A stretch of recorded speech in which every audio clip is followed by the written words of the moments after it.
Hello sports lovers, welcome back to Med Sports TV. In today's episode, I want to give you my take on the Hasim Rahman Jr. versus Jake Paul saga, and this is what I think. But before I get into it, kindly subscribe to the channel, press the like button, express your views in the comment section, and also share so others can enjoy. Now, let me start with Team Hasim. Hasim, you did not sign this contract in good faith, and you did not act in good faith.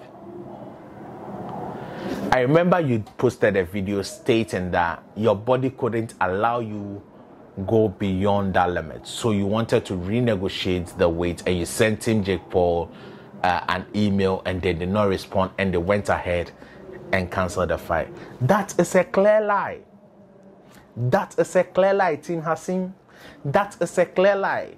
You making 206.6 pounds yesterday proved that you were not working extra hard. You were not being professional. You did not respect the contract. You did not respect the contract. I'm not supporting Jake, but you did not respect the contract. If you knew you couldn't make weight, you should have negotiated that before signing the contract. Yes, contracts can be renegotiated after it has been signed. Did you try renegotiating before before the New York Athletic Commission did the second weigh-in, which you weighed in at 215 pounds and previously weighing 216 pounds, having lost just a pound within weeks? Did you try negotiating before that? That would be good faith, but you did not exercise good faith at all. You said your body could not make the weight. Did a door suddenly open and your body started transforming? Because your last weight was 215 pounds and now you weigh 206.6 pounds. You've lost about 8.4 pounds. So you are just left with 1.4 pounds to make the 205 weight limit. If you had gradually been losing weight, this fight wouldn't have been cancelled. You did not act in good faith. Let's call a spade and not a digging tool. You did not act in good faith.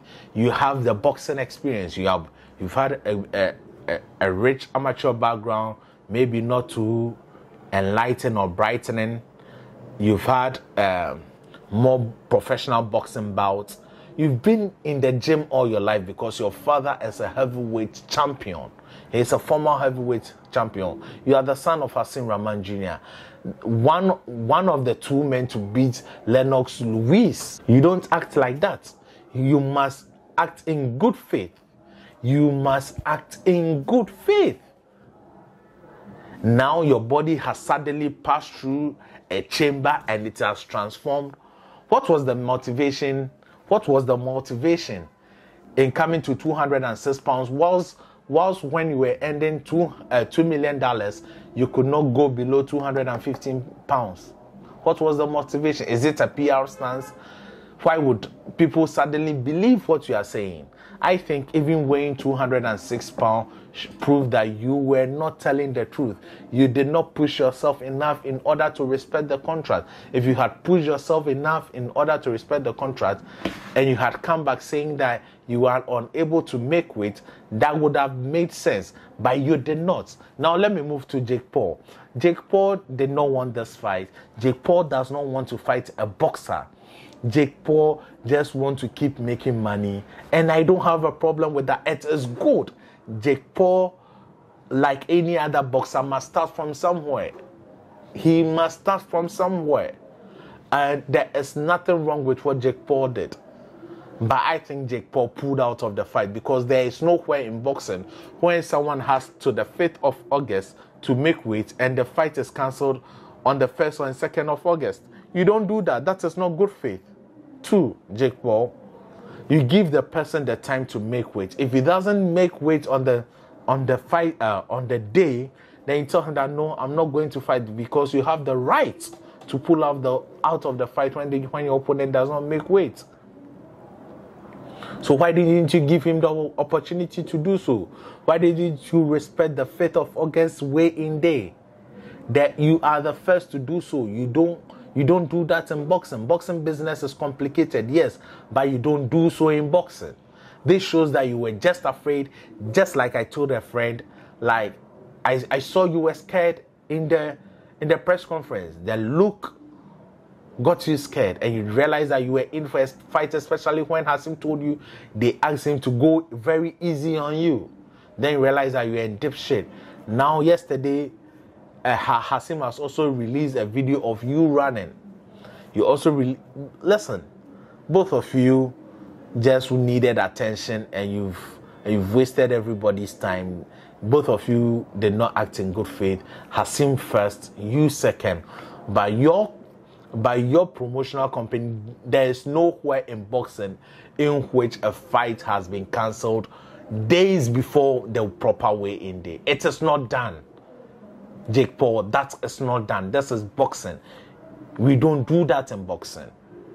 We wait till the person makes the official weight. If he's unable to make the weight, you can decide to pull out of the fight, or the commission fines him. You don't do that. Now, the narrative or pure boxers, those who know boxing knows that you pulled out of the fight and it's not looking good for you. So this is my take. I think both men did not act proper, but I think Jake Paul and his team realized that the fight was getting real and they dogged the fight. This is my humble opinion. I think it's a 60-40 because they should have given Hasim the 5th of August to make weight. That should be respected. He had the 5th of August to make weight.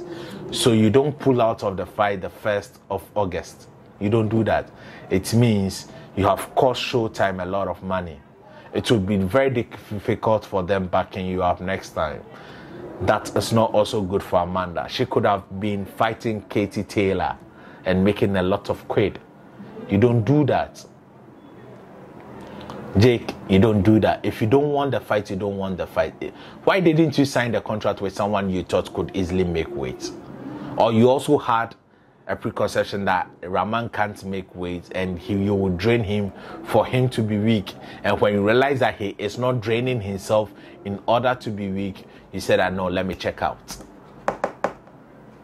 So this is my take. I think it's 60% blame for Jake Paul and it's 40% blame for Hasim Rahman. Both men gave each other a reason not to fight. This is my take on the fight. Thank you for watching. Stay positive. Remember, there is no limit to greatness. Au revoir. Bye-bye.